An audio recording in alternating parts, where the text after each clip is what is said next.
început problema, n-am înnebunit, dar acum vorbesc cu perna pe care dormeai tu și mă îmbrățișai tu. Mângâierea ta era cea mai bună.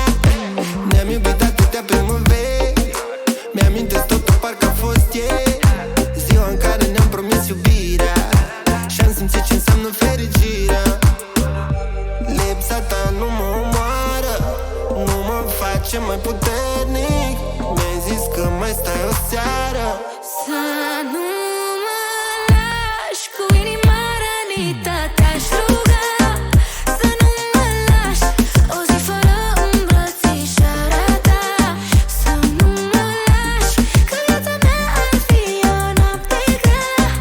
Să nu mă lași, să nu mă lași, eu te-aș ruga.